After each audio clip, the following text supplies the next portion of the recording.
Hello class. कैसे हैं बच्चों आप लोग।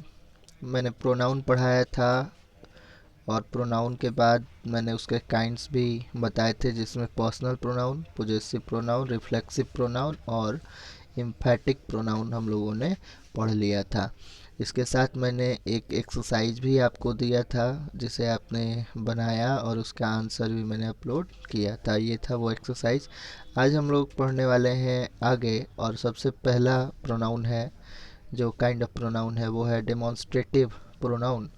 तो आइए डेमोन्स्ट्रेटिव प्रोनाउन के बारे में हम जानते हैं। तो देखिए बच्चों, कह रहा है डेमोन्स्ट्रेटिव प्रोनाउन के बारे में कि जिस प्रोनाउन का प्रयोग वस्तुओं या व्यक्तियों को सूचित या इंगित या निर्देशित करने के लिए किया जाता है उसे डेमोन्स्ट्रेटिव प्रोनाउन कहते हैं। कहने का मतलब क्या, कि जैसे मान लीजिए कि मैं कह रहा हूँ कि दिस इज अ बॉय, यानी दिस, मैंने किसी लड़के की ओर इशारा किया कि दिस, ठीक है, दिस। तो ये जो लड़के की ओर इशारा किया ये संकेत बताता है, ठीक है। तो ये दिस जो होगा ये क्या होगा, डेमोन्स्ट्रेटिव प्रोनाउन होगा, ठीक है। इसके अलावा दीज आर बॉल्स, ठीक है, मैंने इशारा किया और कहा कि ये बॉल्स हैं, ठीक। तो इशारा करने के लिए जिस शब्द का यूज होता है, ठीक है, मतलब एकदम बता रहे हैं हम लोग कि ये सब गेंदे हैं, तो ये दीज जो है ये क्या हो जाएगा, डेमोन्स्ट्रेटिव प्रोनाउन हो जाएगा। इसी तरीके से दैट, दोज, ये भी डेमोन्स्ट्रेटिव, ये बहुत आसान सा कंसेप्ट है, यानी दिस, दैट, दिस, दोज, ये सब डेमोन्स्ट्रेटिव प्रोनाउन में आएगा। लेकिन हमें फ़र्क समझना होगा कि ये दिस, दैट, दिस, दोज इत्यादि जो हैं ये कब एडजेक्टिव हो जाएंगे, ठीक है। ये प्रोनाउन तो है, अच्छी बात है, लेकिन ये एडजेक्टिव भी हो जाएंगे, ठीक है। कैसे, तो समझिए। यहाँ देखिए, आप फर्स्ट सेंटेंस जो देख रहे हैं यहाँ पे दिस बुक इज माइन है, ठीक है। मैंने इसके पहले पढ़ाते वक्त आपको कुछ समझाया था, जिसमें मैंने बताया था कि अगर प्रोनाउन दिखने वाला वर्ड है, जैसे दिस है, तो प्रोनाउन दिख रहा है, प्रोनाउन है, लेकिन इसके ठीक बाद क्या आ रहा है, नाउन। और मैंने क्या बताया था कि प्रोनाउन के ठीक बाद नाउन नहीं आता है, प्रोनाउन के ठीक बाद नाउन नहीं आता है।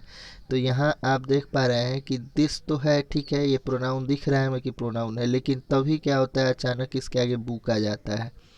और बुक क्या है, एक नाउन है, और जब ये नाउन आ जा रहा है तो ये क्या हो जाएगा, ये डेमोन्स्ट्रेटिव प्रोनाउन ना होके दिस डेमोन्स्ट्रेटिव एडजेक्टिव हो जाएगा, ठीक है। दिस क्या हो जाएगा, डेमोन्स्ट्रेटिव एडजेक्टिव हो जाएगा। जैसे आप कॉन्सेप्ट याद कीजिए, पोजेसिव एडजेक्टिव और पोजेसिव प्रोनाउन वाला, ठीक है, जिसमें सॉरी, पोजेसिव प्रोनाउन कहने के बताने के लिए हम क्या कर रहे थे, उसमें उस प्रोनाउन के बाद नाउन नहीं आ रहा था, ठीक है। जैसे माइन था, हर्स था, हीज था, तो इनके बाद जो है कोई प्रोनाउन, सॉरी, नाउन नहीं आ रहा था, इसलिए हम उन शब्दों को प्रोनाउन, पोजेसिव प्रोनाउन कह रहे थे। लेकिन जिनके साथ नाउन आ रहा था उन्हें हम क्या कह रहे थे, एडजेक्टिव कह रहे थे। ठीक वही कंसेप्ट यहाँ पे भी अप्लाई होगा, क्योंकि दिस के साथ नाउन आ रहा है इसलिए ये प्रोनाउन नहीं होगा, ये क्या हो जाएगा, एडजेक्टिव हो जाएगा, ठीक है। ये क्या हो जाएगा, एडजेक्टिव होगा, दिस एडजेक्टिव होगा, ना कि प्रोनाउन। क्यों क्यों एडजेक्टिव होगा, प्रोनाउन नहीं होगा, क्योंकि बुक साथ में आ रहा है। वैसे ही दैट के साथ बुक आ रहा है तो इसलिए ये प्रोनाउन नहीं होगा, एडजेक्टिव होगा। वैसे ही दीज के साथ नाउन आ रहा है इसलिए ये दीज क्या है, ये प्रोनाउन नहीं होगा, ये एडजेक्टिव होगा। दिस, दैट, दिस, दोज कब प्रोनाउन होंगे, जब उनके साथ कोई नाउन यूज नहीं होगा, ठीक है। यहाँ पे देखिए, ये भी दिस के साथ पिक्चर आ रहा है तो ये जो है ये डेमोन्स्ट्रेटिव एडजेक्टिव हो जाएगा, ना कि प्रोनाउन, ठीक है। उसी उसी तरीके से यहाँ पे आप देखिए, आपको एक और फ़र्क समझ में आएगा। यहाँ देखिए, दिस इज़ माई बुक, ठीक है, यहाँ डेमोन्स्ट्रेटिव प्रोनाउन है दिस, ठीक। क्यों, क्योंकि दिस के साथ कोई नाउन नहीं आ रहा है, नाउन कहाँ आ रहा है, लास्ट में आ रहा है। जबकि this book is mine, this के तुरंत बाद क्या हो रहा है, बुक आ जा रहा है, तो जब दिस के तुरंत बाद बुक आ जा रहा है, ऐसी स्थिति में ये दिस क्या हो जाएगा, डेमोन्स्ट्रेटिव एडजेक्टिव हो जाएगा। ठीक है, आसान कंसेप्ट है, बिल्कुल आसान कंसेप्ट है। अगला है इंडेफिनिट प्रोनाउन।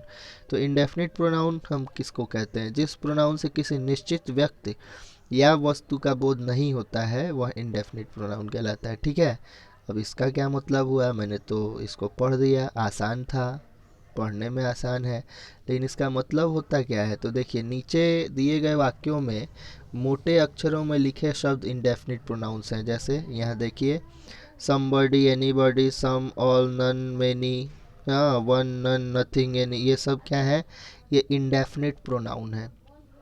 अब इसका मतलब क्या है, तो देखिए, कह रहा है कि somebody has stolen my pen. ठीक है, ये निश्चित नहीं है इस सेंटेंस में कि किसने कलम चुराई। ठीक है, कह रहा है कि किसी ने मेरी कलम चुरा ली।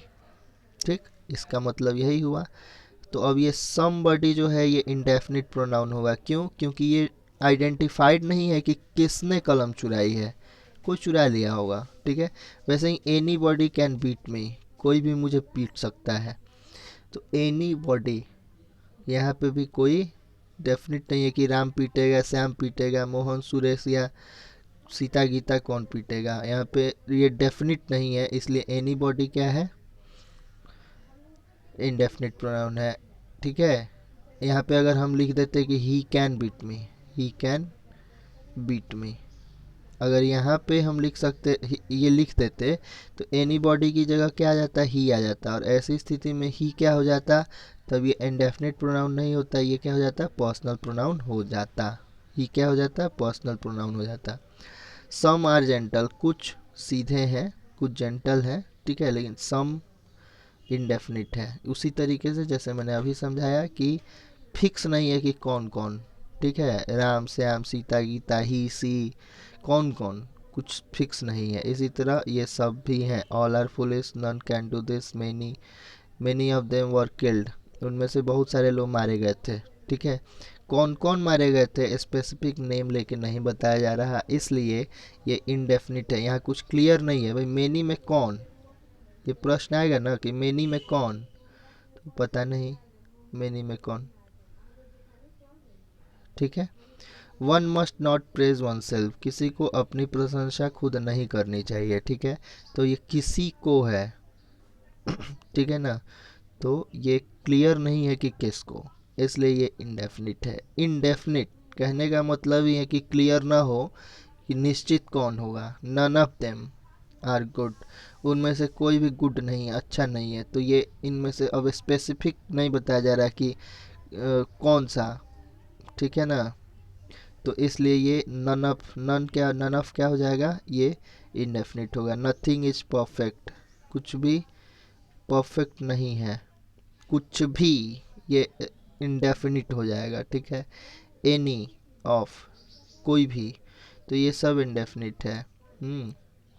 यहाँ नीचे वो कैप्स दिए हुए हैं, आप देख लीजिएगा।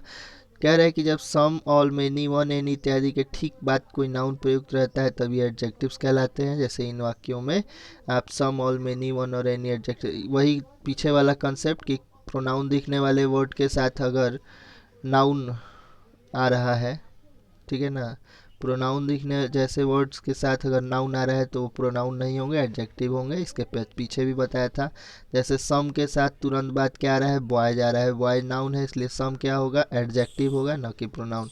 All things have their own values, ठीक है, all things have their all values. ठीक, यहाँ पे ऑल थिंग्स जो हैं ये क्या हो जाएंगे, एडजेक्टिव्स हो जाएंगे। क्यों, सॉरी, थिंग्स नहीं, ऑल। क्यों, क्योंकि ऑल के साथ में थिंग्स आ जा रहा है, और थिंग्स क्या है, नाउन है। There, there were not many trees there. ठीक है, यहाँ पे मेनी ट्रीज, मेनी के साथ ट्रीज आ गया तो ये एडजेक्टिव हो जाएगा। ठीक है, I will take you there one day. ठीक है, यहाँ पे वन के साथ डे आ गया तो इसलिए ये एडजेक्टिव हो जाएगा, प्रोनाउन नहीं होगा। कहने का मतलब ये कि प्रोनाउन दिखने जैसे वर्ड के साथ अगर नाउन तुरंत बाद आ रहा है तो इसका मतलब है कि जो जिस वर्ड को हम प्रोनाउन कह रहे हैं वो प्रोनाउन नहीं है, वो एडजेक्टिव है। मैंने इसके पहले भी सारे कंसेप्ट्स बताए हैं। आइए अब आगे देखते हैं डिस्ट्रीब्यूटिव प्रोनाउन। डिस्ट्रीब्यूटिव प्रोनाउन में क्या कह रहा है कि जब ईच, आइदर, नाइदर का प्रयोग प्रोनाउन के रूप में होता है तब इन्हें डिस्ट्रीब्यूटिव प्रोनाउंस कहा जाता है। ठीक है कैसे? तो देखिए, ईच मीन्स होता है प्रत्येक, आइदर मीन्स होता है दोनों में से कोई एक, नाइदर मीन्स होता है कोई दोनों में से कोई नहीं। अब इनका प्रयोग कैसे हम करें कि ये डिस्ट्रीब्यूटिव प्रोनाउन कहे जाएं? जैसे देखिए, each of you is guilty. ठीक है, तुम में से प्रत्येक दोषी हो। अब ये क्या कर रहा है? बता रहा है ईच ऑफ यू, तुम में से प्रत्येक। तो ये प्रोनाउन की तरह यूज हो रहा है। नाम लेके तो स्पेशली नहीं ना बताया जा रहा है, तो इसलिए ईच ऑफ यू क्या है? ईच क्या है? प्रोनाउन है। वैसे ही each of the boys is intelligent, उनमें से प्रत्येक, प्रत्येक लड़का क्या है? तेज है। Either of you can take this book, आप में से कोई एक, आप दोनों में से कोई एक क्या कर सकता है? ये बुक ले सकता है। तो ये प्रोनाउन कौन सा प्रोनाउन हो जाएगा?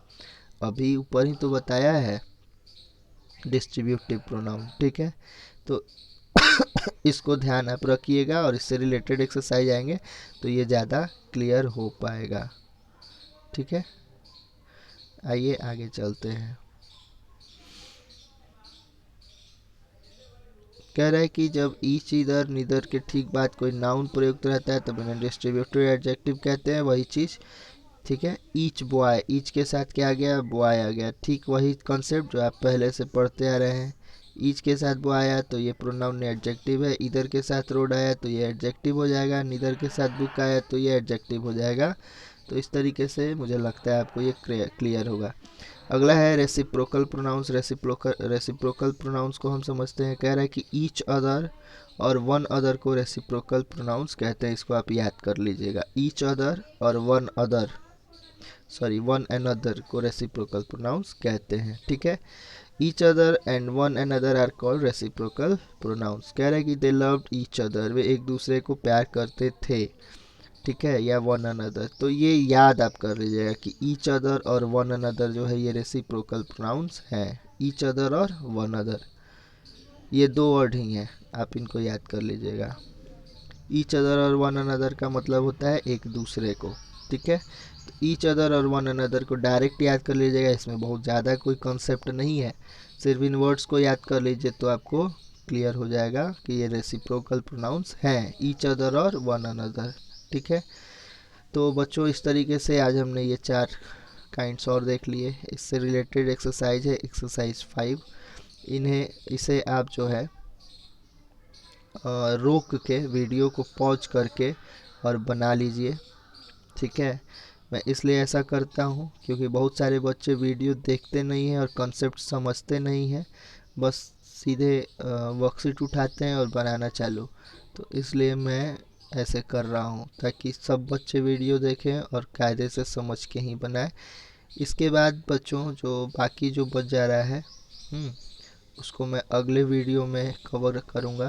अभी फ़िलहाल आप यही एक्सरसाइज 5 ही बनाएं और इसको बना के वर्कशीट अपलोड करें। ठीक है, आज के लिए इतना ही। Thank you.